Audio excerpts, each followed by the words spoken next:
Hello students, कैसे हैं? उम्मीद करते हैं कि आप सब अच्छे होंगे और घर पे बैठकर इस लॉकडाउन में प्रैक्टिस कर रहे होंगे।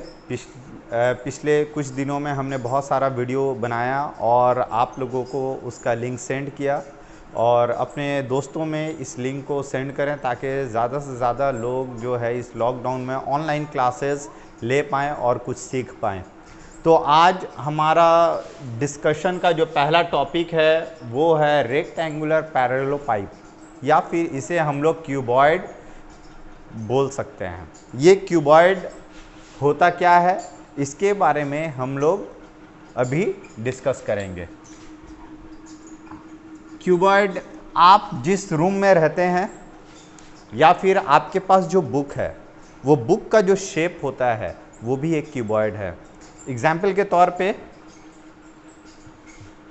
हमारे पास ये बुक जो है, इसका ये लेंथ है और ये ब्रेथ है और ये इसका विड्थ है या हाइट हम लोग कह सकते हैं, ये हाइट है। तो ये हो गया लेंथ, ये हो गया ब्रेथ और ये हो गया इसका हाइट। तो इस तरह का जो भी ऑब्जेक्ट होगा, चाहे वो आपका पेंसिल बॉक्स हो या आपका रूम हो या आपके छत के ऊपर टैंक हो, इन सभी चीज़ों को हम लोग रेक्टेंगुलर पैरेललोपाइप कहेंगे। इसका अगर हम लोग डायग्राम बनाते हैं तो ये डायग्राम कुछ इस तरीके से हम लोग बना सकते हैं।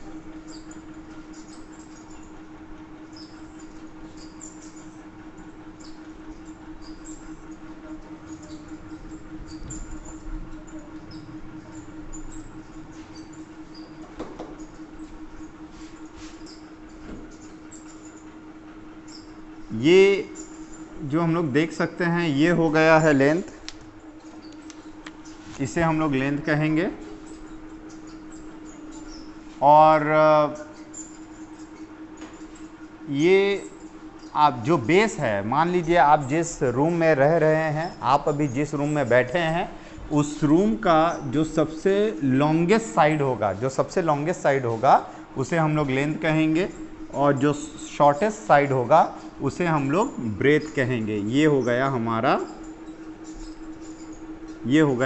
ब्रेथ, ये हो गया लेंथ, ये हो गया ब्रेथ।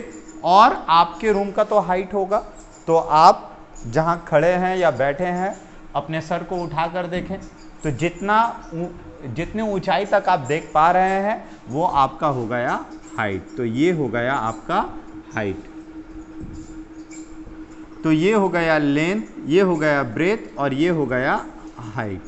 तो इससे इस तरीके के फिगर को हम लोग रेक्टेंगुलर पैरेललोपाइप कहते हैं, क्योंकि यहाँ पे एक रेक्टेंगल है, नीचे बेस में भी देख सकते हैं एक रेक्टेंगल है, यहाँ भी रेक्टेंगल है, यहाँ भी रेक्टेंगल है, ऊपर भी रेक्टेंगल है। ये रेक्टेंगल का अगर हम लोग फेस अगर गिन सकते हैं कि इसका कितना फेस होता है, फिर से मैं आपको बताता हूँ कि total number of faces of a rectangular shape body, ये कितना फेस है। अगर हम लोग इस फेस को देखते हैं, ये एक फेस है, और ठीक ऐसा फेस जो है यहाँ पे है, ये दूसरा फेस हो गया, और ये तीसरा फेस, चौथा फेस, पांचवा और छठा फेस।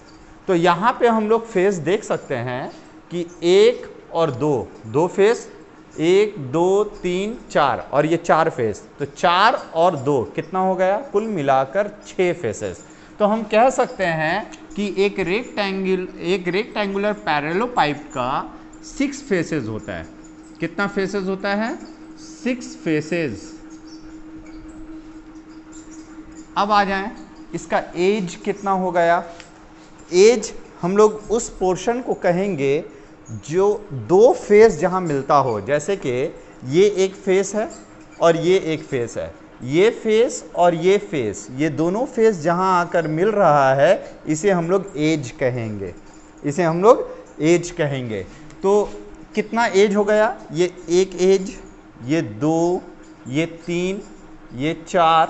तो 4 तो यहाँ हो गया, तो 4 अगर यहाँ है तो 4 आपका यहाँ पे भी हो गया, 4 4 8 हो गया। अब हम लोग यहाँ देखते हैं, ये 1 और ये 2, ये 3 और ये 4, तो 4 फेस 4 एज यहाँ हो गया। 8 और 4 कुल मिलाकर कितना एज हो गया? 12 एज। तो हम लोग कह सकते हैं कि 12 एजेस। तो एक रेक्टेंगुलर पैरेललोपाइड में कुल मिलाकर 12 एज होता है। फिर से मैं गिनकर बता दूं, 1 2 3 4 5 6 7 8, ये 9 10 11 और 12, कुल मिलाकर 12 एज होता है एक रेक्टेंगुलर पैरेललोपाइड में। अब हम लोग इसके एरिया के बारे में बात करेंगे। एरिया हम लोग किसे कहते हैं? एरिया वो सरफेस होता है, एरिया वो होता है जिसको आप देख सकते हैं। हम लोग आउटर सरफेस के बारे में बात करने वाले हैं। ये जो बुक का कवर है, ऊपर में हम लोग जो देख सकते हैं, ये बुक का जो कवर है, इसे हम लोग फेस एरिया कहेंगे। ये भी एरिया हो गया, ये भी एरिया हो गया है, तो ये सारा एरिया हो गया। तो जो हमें दिख रहा है ये हमारा आउटर सरफेस हो गया। तो हम लोग सबसे पहले इसके आउटर सरफेस के बारे में बात करेंगे, ये किस तरीके से हम लोग निकाल सकते हैं। तो अगर हम लोग फॉर्मूला लिखते हैं,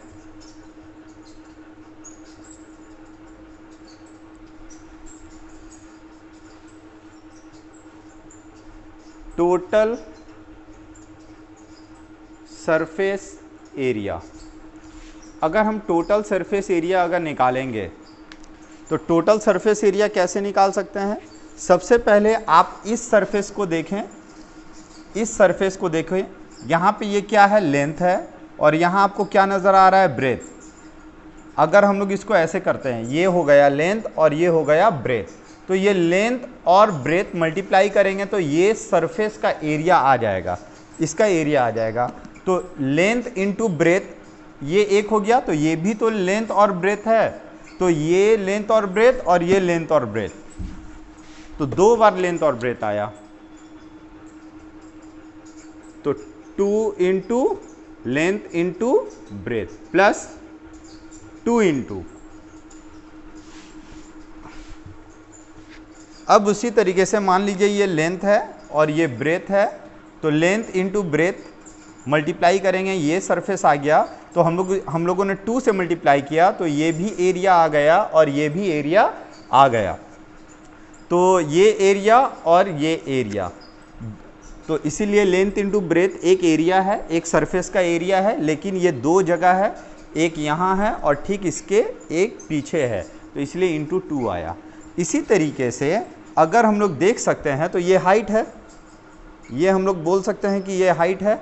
अगर ये हाइट अगर नज़र आ रहा है तो यहाँ पे भी ये हो गया लेंथ और ये हो गया हाइट, तो ये भी एक एरिया हो जाएगा, और ये हो गया ब्रेथ और ये हो गया हाइट, तो ब्रेथ और हाइट ये भी एक एरिया हो जाएगा। तो अगर हम लोग इसके बारे में बात करते हैं, ये हो गया ब्रेथ और ये हो गया हाइट, अगर इसका एरिया चाहिए तो क्या होगा? ब्रेथ इंटू हाइट, तो ये इसका एरिया आया, ब्रेथ इंटू हाइट इसका एरिया आया, तो इसका जितना एरिया है इसका भी बिल्कुल सेम उतना ही एरिया होगा। तो एक बार ब्रेथ इंटू हाइट एक सरफेस का एरिया आ गया। अगर हम लोग इसके पीछे का अगर करेंगे तो जस्ट इंटू 2 कर देंगे। उसी तरीके से 2 into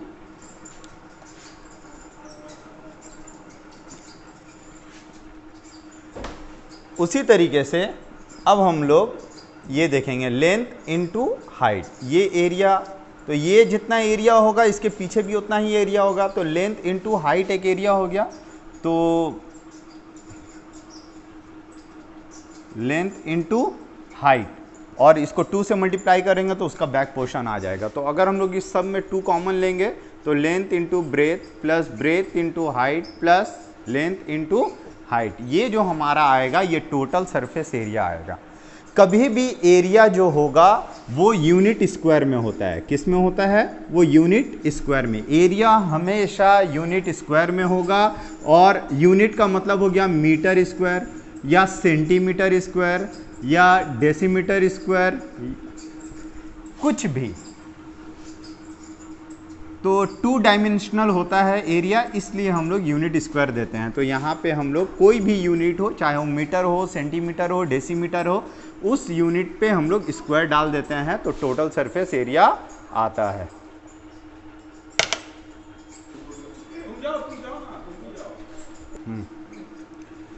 area of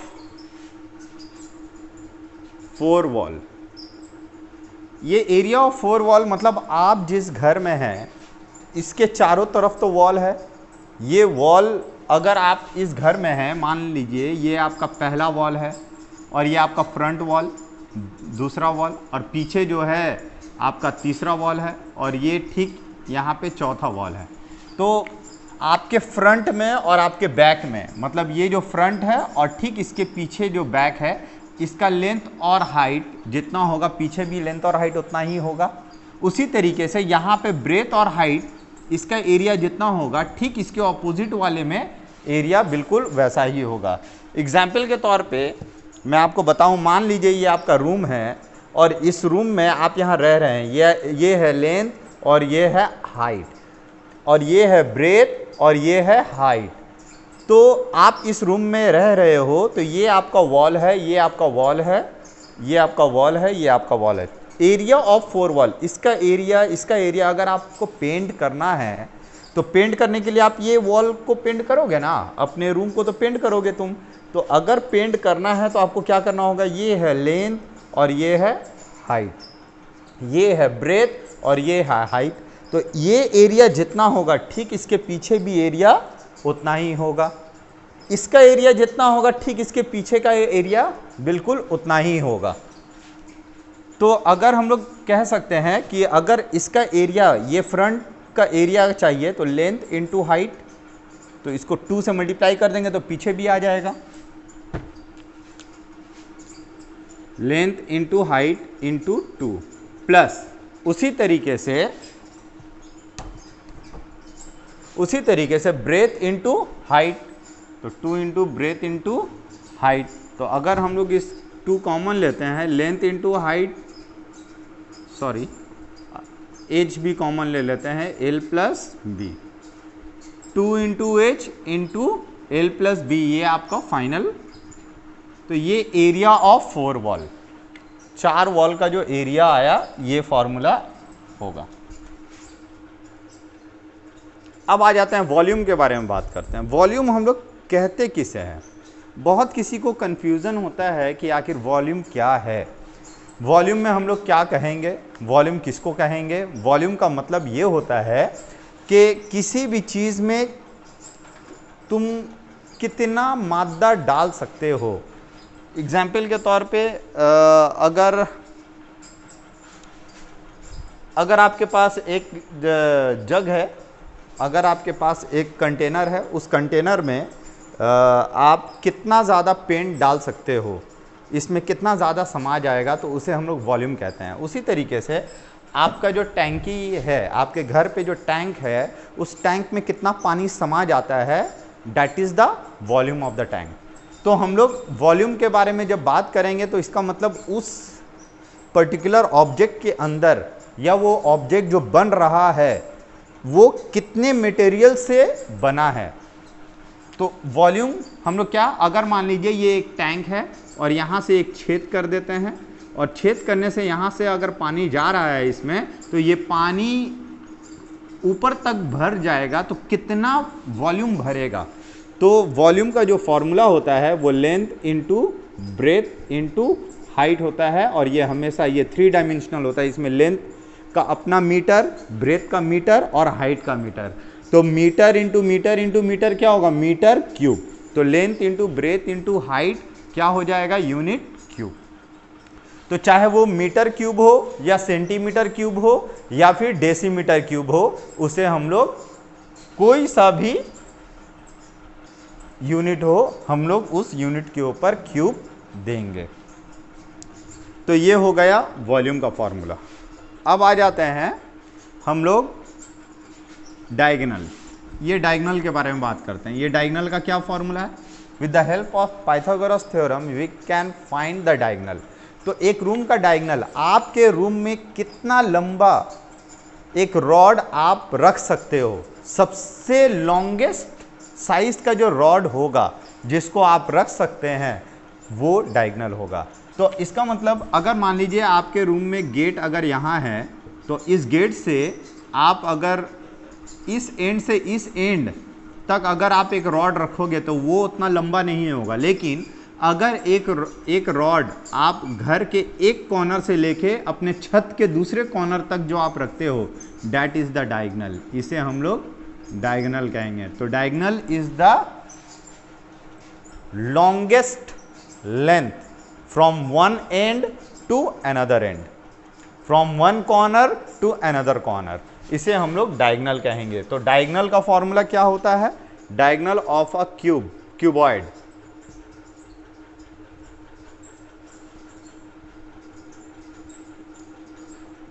diagonal of a cuboid या फिर डायगोनल ऑफ अ रेक्टेंगुलर पैरेललोपाइड, दोनों का मतलब सेम होता है।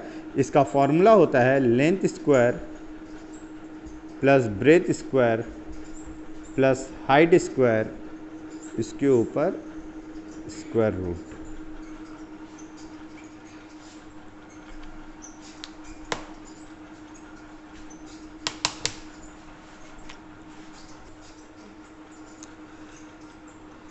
डायगोनल ऑफ क्यूबॉइड का ये फॉर्मूला हुआ। तो ये डायगोनल जो है ये लेंथ निकलता है। लेंथ ऑफ डायगोनल का मतलब ये लेंथ हमेशा किस में होगा? यूनिट में होगा, सिर्फ और सिर्फ यूनिट। वॉल्यूम हमेशा यूनिट का क्यूब रहेगा, मतलब मीटर का क्यूब हो सकता है, सेंटीमीटर क्यूब हो सकता है, लेकिन जो लेंथ ऑफ डायगोनल का जो लेंथ होता है वो सिर्फ और सिर्फ यूनिट रहेगा। इसका मतलब ये है या तो मीटर या सेंटीमीटर या डेसीमीटर, कुछ भी। तो ये जो हम लोगों ने पढ़ा ये क्यूबॉइड के बारे में था। बिल्कुल इसी तरीके से हम लोग क्यूब के बारे में भी पढ़ेंगे। क्यूब और क्यूबॉइड में ज़्यादा फर्क नहीं होता है। अगर क्यूबॉइड का लेंथ, ब्रेथ और हाइट अलग अलग होता है, लेकिन क्यूब में लेंथ, ब्रेथ और हाइट जो है वो सेम होता है।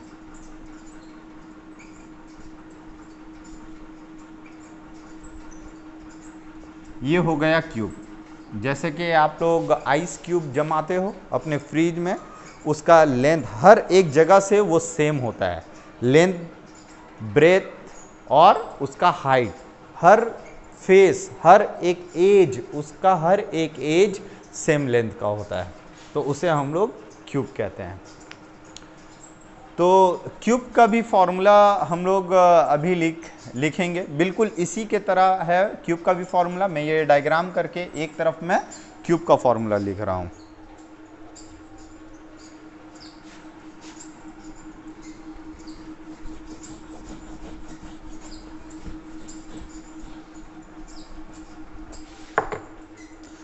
अभी अगर मैं क्यूब का फॉर्मूला लिखने से पहले मैं यहाँ क्यूब का एक डायग्राम बना रहा हूँ।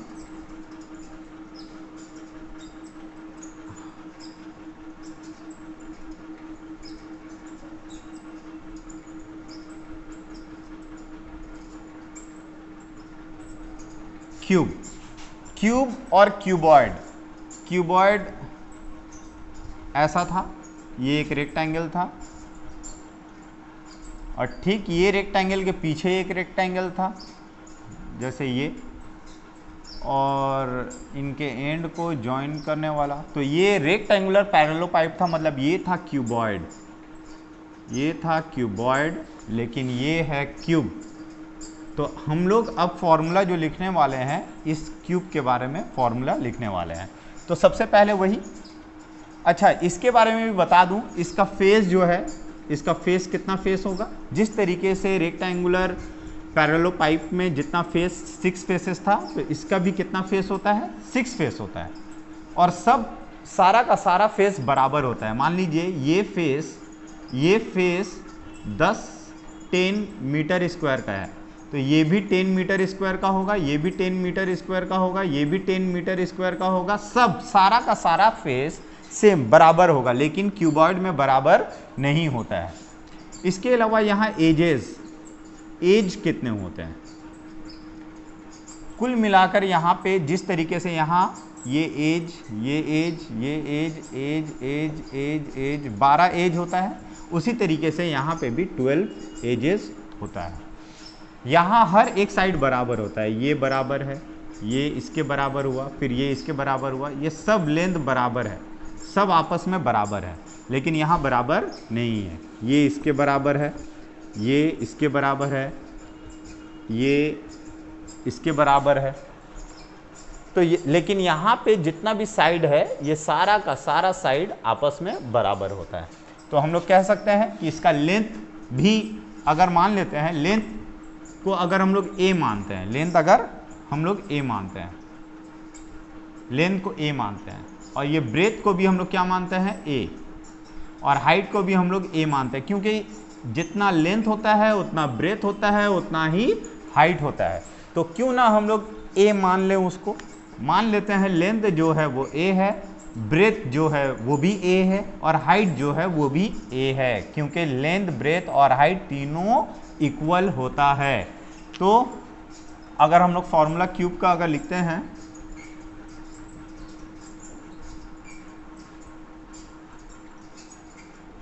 बिल्कुल इसी तरीके से यहाँ पे जैसे टोटल सरफेस एरिया का फॉर्मूला है, यहाँ पे भी हम लोग टोटल सरफेस एरिया का फॉर्मूला जो है वो लिखेंगे। तो किस तरीके से ये लेंथ इंटू ब्रेथ जो है जैसे नीचे है वैसे ऊपर भी है, तो 2 इंटू लेंथ भी a है और ब्रेथ भी a है। उसी तरीके से 2 इंटू ब्रेथ इंटू हाइट, तो ब्रेथ भी a है और हाइट भी a है, इंटू हाइट भी a है और लेंथ भी a है। तो 2a into a square, 2 into a into a square, 2 into a into a square. तो ये भी 2a square, 2a square, 2a square, a square, a square, a square, ये सेम कैटेगरी का है तो आपस में प्लस कर सकते हैं। 2, 2, 4 और 2, 6a स्क्वायर। तो ये भी क्या होगा, यूनिट किस में होगा, ये स्क्वायर में होगा। इसका मतलब जो भी साइड हो, साइड को हम लोग a कहेंगे। ये जो a है ये किसके बदले है, साइड के बदले हमने a माना है। तो जो भी साइड होगा वो साइड का स्क्वायर देके 6 से मल्टीप्लाई कर देंगे तो हमारा टोटल सरफेस एरिया आ जाएगा। दूसरा, area of 4 wall, area of 4 wall. अगर 4 वॉल का एरिया हमें चाहिए तो सेम वही है, 2 इंटू लेंथ भी a, ब्रेथ भी a, plus 2 into breadth into height, breadth भी a और हाइट भी a, तो 2 into a square plus 2 into a square. तो ये 2 2 4a स्क्वायर, ये एरिया ऑफ 4 वॉल आया।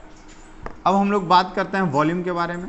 वॉल्यूम का मतलब ये हो गया कि कुल मिलाकर अगर आइस बना है तो कितना वाटर का वो आइस बना है, उसके अंदर कितना ज़्यादा बर्फ़ जो है वो शामिल है, उसके अंदर कितने बर्फ़ से मिलकर वो बना है, कितना वाटर से मिलकर वो बना है, या एक कंटेनर है जो क्यूब शेप का है उसके अंदर कितना ऑयल है।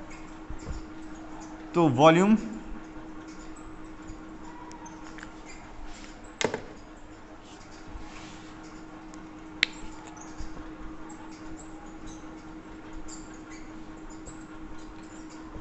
Volume of a cube, cube का वॉल्यूम का फॉर्मूला क्या है, लेंथ भी a होता है, ब्रेथ भी a होता है, हाइट भी a होता है। तो length into breadth into height, a into a, तो पावर कितना हो गया, a क्यूब। तो जैसे कि आपको पता है वॉल्यूम हमेशा यूनिट क्यूब में होगा, वॉल्यूम हमेशा यूनिट क्यूब में होगा। अब आ जाते हैं डायगोनल के बारे में बात करते हैं। क्यूब का डायगोनल, ये जो क्यूब है ये क्यूब का डायगोनल वही जो रूम के एक कॉर्नर से एक दूसरे कॉर्नर तक जो सबसे लॉन्गेस्ट रॉड अगर आप अपने रूम में रख सकते हैं तो वो रॉड का लेंथ को डायगोनल कहेंगे। तो ये डायगोनल का फॉर्मूला, जैसे कि हमने क्यूबॉइड में डायगोनल का फॉर्मूला जो दिया था, यहाँ भी वही देंगे। लेंथ भी a है, ब्रेथ भी a है और हाइट भी a है, a स्क्वायर। तो ये प्लस हो रहा है 1 + 1 + 1 3a स्क्वायर, इसके ऊपर रूट ओवर। तो 3 का रूट कुछ नहीं होता है, लेकिन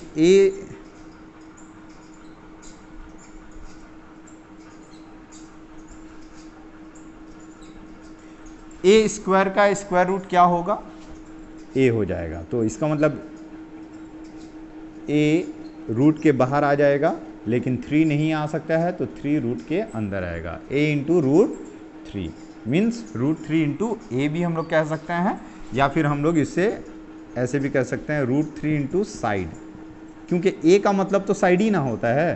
तो ये जो आ गया लेंथ आ गया, और लेंथ किस में होता है, हमेशा यूनिट में होता है। तो ये हम लोगों ने अभी जो डिस्कस किया, ये फॉर्मूला है जो हमने अब तक किया। और अब मैं बताने जा रहा हूँ लाइन बाय लाइन आपके बुक से सम्स। तो आपके गणित प्रकाश से क्लास 10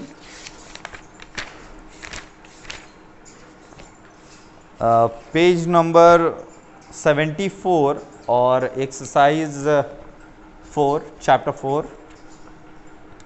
हम लोग करेंगे। तो इसमें पहला जो क्वेश्चन है वो क्वेश्चन को हम लोग देखेंगे।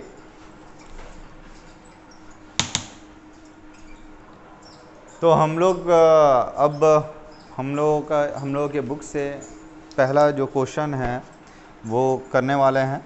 वो सबसे पहला चैप्टर 4 पेज 74 से क्वेश्चन नंबर 1। क्वेश्चन मैं आपको पढ़कर सुना दे रहा हूँ। क्या है? Let us write the names of 4 cuboid and 4 cube shape solid things of our environment. हमारे इन्वायरमेंट में हम लोग बहुत सारे क्यूबॉइड शेप के भी ऑब्जेक्ट देखते हैं और क्यूब शेप के भी ऑब्जेक्ट देखते हैं। तो आपको बताना है कि आप जिस इन्वायरमेंट में रहते हैं वो 4 क्यूबॉइड शेप और 4 क्यूब शेप का कौन कौन सा ऑब्जेक्ट है, आप अपने घर से देखेंगे और उसे आप लिखेंगे। ये मैं नहीं बताने वाला। क्वेश्चन नंबर 2 जो है वो ये है, let us write the names of surfaces, edges and vertices of the adjoining cuboidal figure. अगर एक क्यूबॉइडल फिगर है, मान लें ये अगर एक क्यूबॉइडल फिगर है, ये क्यूबॉइडल फिगर है, इस क्यूबॉइडल फिगर में कुल मिलाकर कितना नेम्स ऑफ सरफेसेस कितने हैं? आप बताएं कितना सरफेस है। तो सरफेस जैसे ये मैंने बुक का एग्जाम्पल दिया था, ये 1 2 3 4 5 6, कुल मिलाकर कितना सरफेस? 6। इसके अलावा एजेस कितने हैं? टोटल एज मतलब जहां 2 सरफेस आकर मिलता है, ये एक ऊपर का सरफेस, ये एक साइड का सरफेस, ये जहां मिल रहा है ये एक एज हो गया। उसी तरीके से ये एक एज, 3 4 नंबरिंग कर देते हैं, 1 ये 2 ये 3 ये 4 ये 5 ये 6 ये जो है ये 7, ये हो गया 8 और ये हो गया 9, ये हो गया 10, ये हो गया 11 और ये हो गया 12। तो कुल मिलाकर 12 एजेस, 12 एजेस होता है। और यहाँ एक क्वेश्चन में है कि वर्टिसेस टोटल कितना है। वर्टेक्स का मतलब होता है जहाँ लेंथ भी आ रहा हो, हाइट भी आ रहा हो और ब्रेथ भी आ रहा हो। ये जहाँ पे ये तीनों मिल रहे हों, जैसे कि ये एक जगह है जहाँ पे ये भी मिल रहा है, ये भी मिल रहा है और ये भी मिल रहा है, जहाँ पे तीनों साइड आकर मिल रहे हों उसे हम लोग वर्टेक्स कहेंगे। तो हम अपने बुक का एग्जाम्पल लेंगे और वर्टेक्स कुल मिलाकर कितना है, ये एक वर्टेक्स हो गया जहाँ पे ये लेंथ, ब्रेथ और ये हाइट मिल रहा है। तो उसी तरीके से ये दूसरा हो गया, ये तीसरा हो गया, ये चौथा हो गया और 4 यहाँ, 1 2 3 4 4 4 8। तो कुल मिलाकर वर्टिसेस कितने हो गए?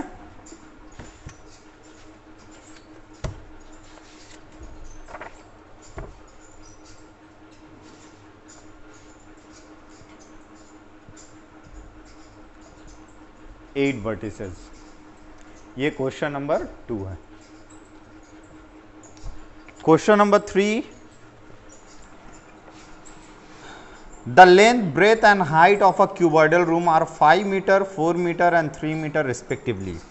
एक क्यूबॉइडल रूम है, आप जिस रूम में रहते हैं मान लेते हैं उस रूम का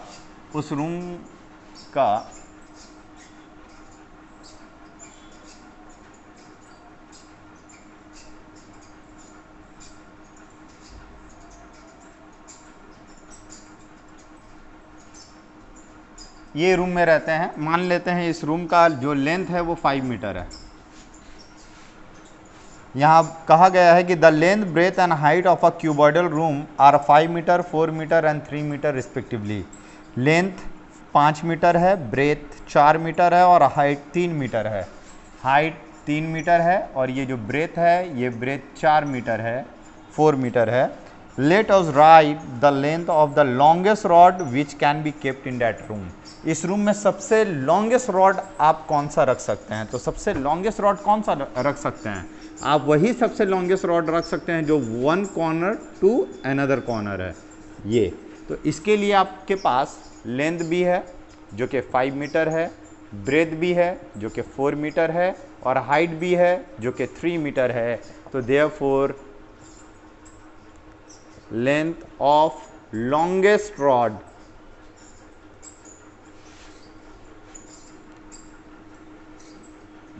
that can be kept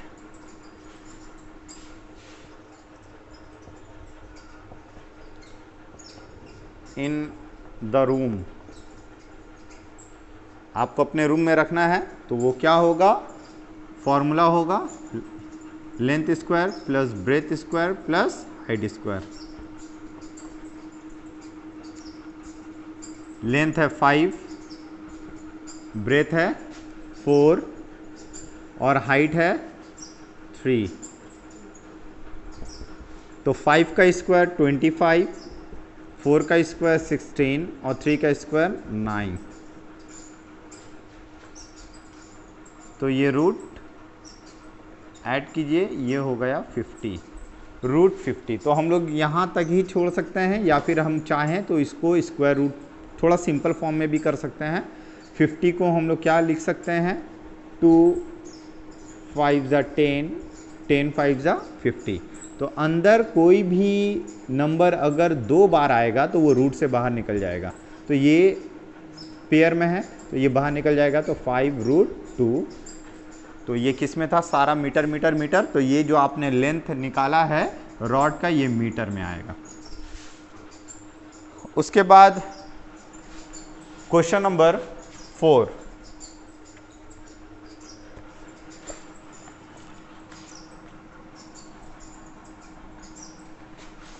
the area of one surface of a cube is 64 square meter। the area of one surface, ये क्यूब है, आप सबको आता है क्यूब बनाना, हम लोगों ने तो सीख लिया है क्यूब बनाना कैसे बनाते हैं। ये चारों तरफ बराबर होगा और इस तरीके से ये हमारा बन गया है क्यूब। ये क्यूब का जो एक सरफेस है, मान लेते हैं हम ये वाला सरफेस ले लेते हैं कोई भी, क्योंकि सभी सरफेस बराबर है।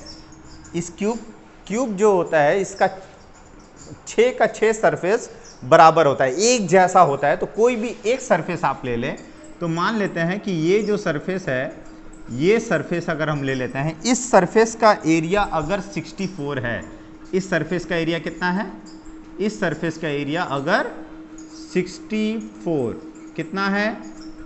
इस सरफेस का एरिया अगर 64 मीटर स्क्वायर है, तो let us calculate the volume of the cube. तो इस क्यूब का वॉल्यूम क्या होगा ये निकालना है।